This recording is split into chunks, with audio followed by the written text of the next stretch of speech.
कमळी या मालिकेच्या आजच्या भागामध्ये अगदी मनपूर्वक मी तुमचं स्वागत करते। आजच्या भागामध्ये आता अन्नपूर्णा आजी कमळीला घेऊन आतमध्ये येते। राजन सुद्धा आहे आणि दिव्याच्या पाया पडतात। निंगी सुद्धा आहे। तेव्हा कमळी म्हणते की हे बघ देवा, आजचं माझं हे व्रत माझ्या नातीने पूर्ण केलं, त्यामुळे हे बघ कमळी तू माझी नातच आहे, ती माझी नात आहे या घरातील, तिने माझं व्रत पूर्ण केलेलं आहे। कमळीला आणि निंगीला फार आनंद होत असतो। त्यामुळे दिव्या आई तू सुद्धा तिला यश दे आणि या घरातील सगळ्यांचं रक्षण कर, ती आई त्यांचं आरोग्य जप। म्हणून आता घरातील प्रत्येकासाठी अन्नपूर्णा आजी देवीकडे प्रार्थना करते। त्यानंतर आता प्रार्थना झाल्यानंतर कमळी आता देवीला हात जोडते आणि आजीच्या पाया पडते।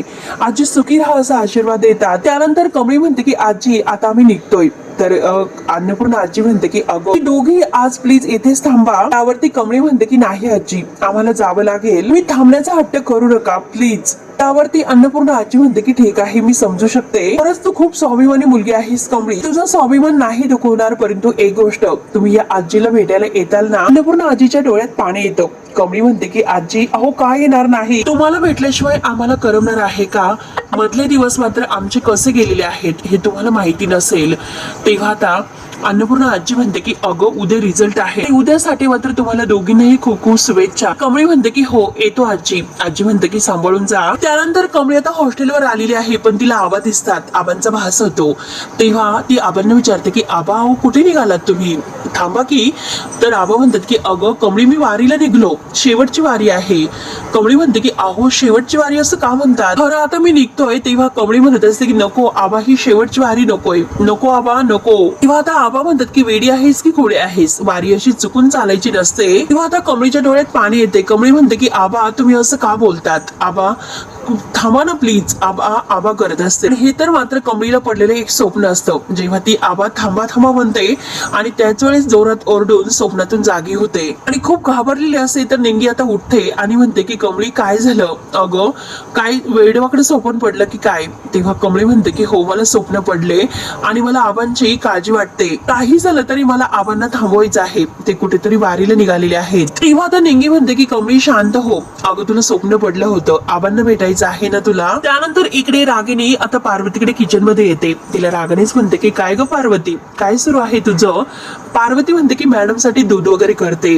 तर रागिनी म्हणते की हो तू तुझ्या मॅडम साठी सर्व काही करत जा आणि माझ्यासाठी काय करशील, मी तर कोण आहे तुझी? तेव्हा पार्वती म्हणते की अहो नाही मॅडम, सांगा तुम्हाला काय बनवायचं आहे? रागिनी म्हणते की मला पाणी दे। तर प्राजक्ता म्हणते की ठीक आहे देते। तेवढ्यात मात्र प्राजक्ता पाणी आणायला जाते, तोपर्यंत रागिनी लगेच दुधामध्ये आता गोळी मिक्स करते आणि जा तुझ्या मॅडमला दूध दे असं म्हणते। तर प्राजक्ता मात्र अन्नपूर्णाकडे दूध घेऊन येते आणि म्हणते की मॅडम दूध। तर अन्नपूर्णा म्हणते की हो ठेवा, तेथे ठेव टेबलवर। प्राजक्ता ते दूध तेथे ठेवून निघून जाते। तेव्हा आता रागिनी पाहतच असते। अन्नपूर्णा ते सगळं काही दूध पिऊन घेते। रागिनीला फारच आनंद होतोय। तेथेच मात्र अन्नपूर्णा आजीला लगेच झोप लागते, ती तिथेच आता झोपी जाते। रागिनी हे सर्व पाहते आणि तिला तर आता आनंदाचा धक्काच बसतो।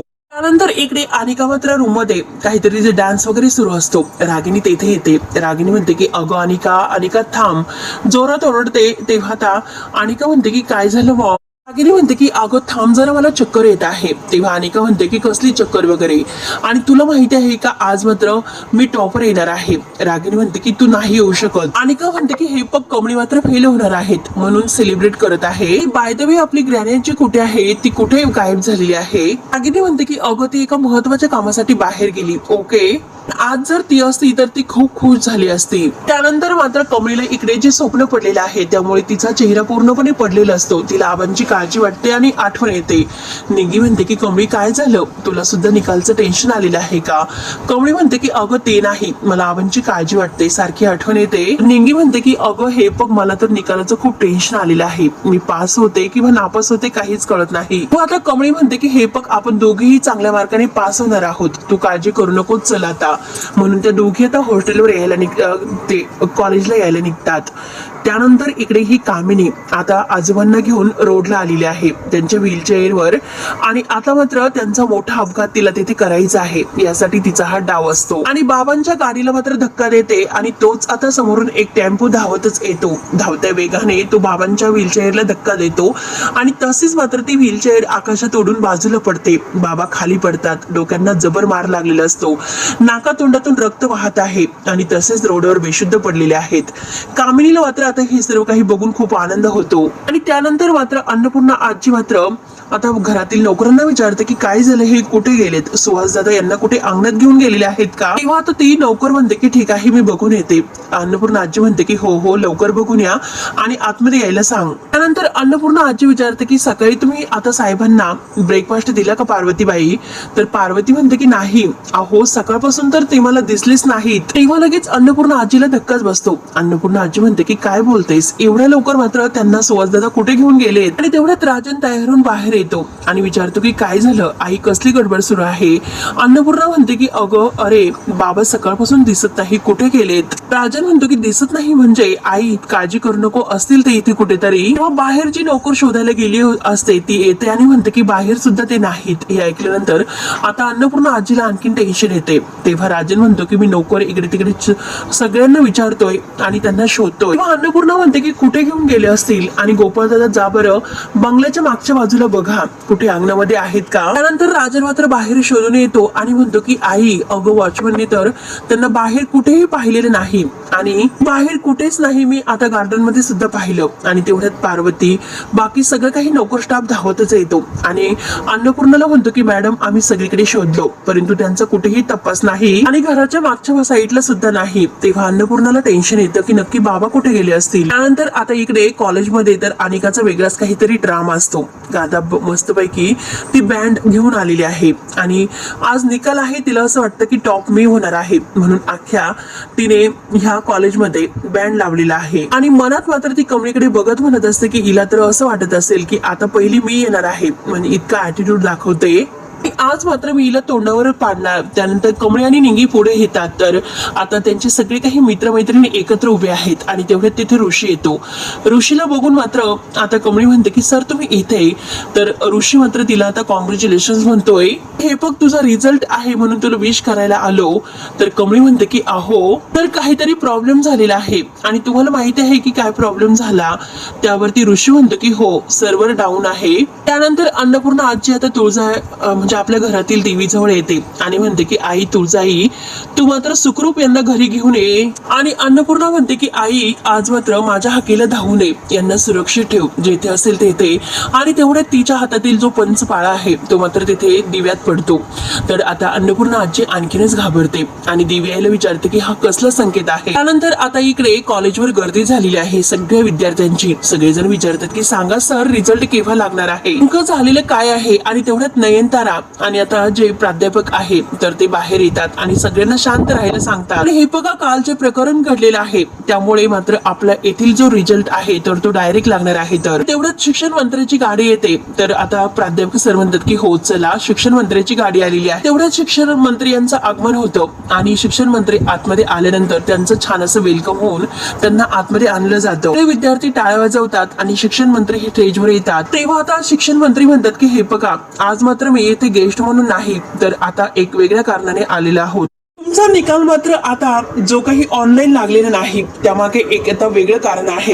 कारण असं आहे की काल युनिव्हर्सिटीमध्ये जे काही निकाल आहेत तर त्यामध्ये छेडछाड करण्यात आली आणि सगळे निकाल बदलण्यात आले. यामागे जो कोणी आरोपी आहे तर त्याला आम्ही लवकरात लवकर शोधून काढू आणि त्याला शिक्षा करू, कारण हे टॅलेंट आहे आणि ते कधीही वाया जाणार नाही. खरं तर मला खूप आनंद होतोय कारण येथे आज मी निकाल अनाऊन्स करण्यासाठी आलो आहोत. आणि आज मात्र जी विद्यार्थिनी पहिली आलेली आहे तर तिचं आणि माझं एक वेगळंच नातं आहे आणि मला त्या मुलीचा अभिमान वाटतो आणि या संपूर्ण आता कॉलेजला अन्नपूर्णा कॉलेजला तिचा अभिमान वाटला पाहिजे. ती मुलगी फक्त कॉलेजमध्ये नाही तर मुंबई विद्यापीठात ती पहिली आलेली आहे. तेव्हा आता सगळेजण टाळ्या वाजवतात आणि नक्की आता आहे तरी कोण ती मुलगी म्हणून सगळेजण आता त्यांचे कान हे ऐकण्यासाठी आसुसलेले आहेत. आणि मुंबई विद्यापीठात पहिले आलेले त्या मुलीचं नाव आहे. तेव्हा आता अनिका लगेच तोऱ्यातच कमळीच्या समोर येऊन उभी राहते.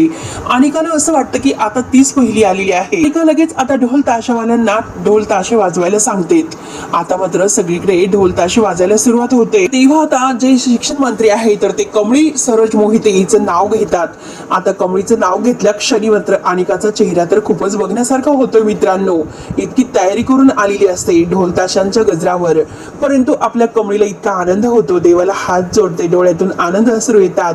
निंगी आणि प्राजू हे सगळेजण कमळीला आता उचलून घेतात.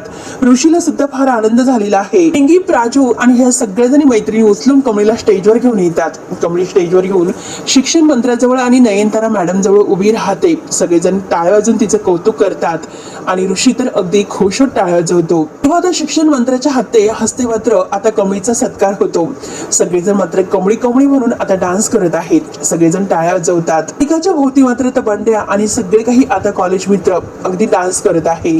अनिकाचं सगळ्यांनी मात्र आता पोपट बनवलेला असतो. अनिकाच्या डोळ्यात पाणी असतं. मोठा फुलांचा गुच्छ देऊन आता कमळीचं स्वागत केलेलं आहे. तेव्हा आता कमळीला मात्र आपल्या आबांचे क्षण आठवतात. आबांना दिलेलं तिने जे स्वप्न म्हणजे जे वचन आहे तर ते आठवतं. तिच्या चेहऱ्यावर आनंद ओसंडून वाहत आहे आणि ऋषी तर खूपच आनंदित, परंतु अनिका रडत असते. तेव्हा आता शिक्षण मंत्री कमळीचं खूप अभिनंदन करतात. तू तुझ्या गावाचं नाव काढलंस कमळी. मला कल्पना आहे की तू येथील कोणत्या परिस्थितीत राहते, तरी सुद्धा तू आपलं गाव, आपलं नाव आणि आपले कोल्हापूर याची ओळख विसरली नाही. I am proud of you. तेव्हा आता कमळी म्हणते की थँक्यू सर.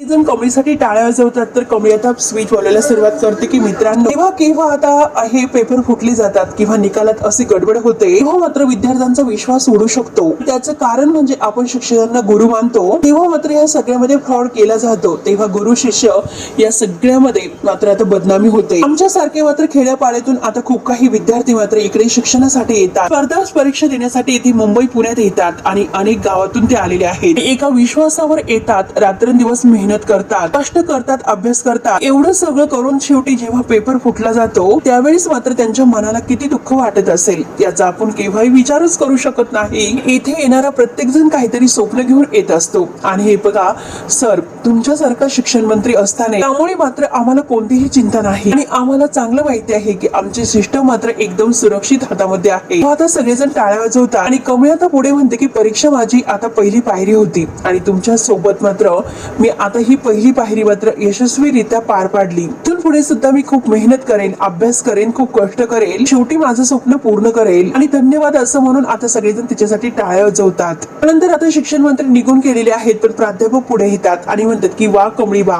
मला तुझा खरंच खूप अभिमान वाटतो आणि तुझं कौतुक सुद्धा करावंसं वाटतं. आज मात्र तुझ्यामुळे या शाळेमध्ये शिक्षण मंत्री आलेले आहेत आणि आज मात्र हे सांगताना मला खेद होतोय कारण आपल्या कॉलेजचे काही स्टुडंट टॉप करत होते. अनिका महाजन ती मात्र आता ह्या परीक्षेमध्ये नापास झालेली आहे. तेवढ्यात मात्र अनिकाला हे ऐकल्यानंतर आणखीन धक्का बसतो आणि बाकी सगळेजण अनिकाकडे पाहत असतात. तर प्राध्यापक आता म्हणतात की एन्जॉय, वाजवा रे वाजवा म्हणून आता जोरजोराने पुन्हा आता कमळीच्या विजयावर ढोलताशी वाजायला सुरुवात होते आणि तेव्हा आता सगळेजण कमळी कमळी म्हणून आता अनाऊन्स करत सगळेजण डान्स करत आहे कमळी कमळी.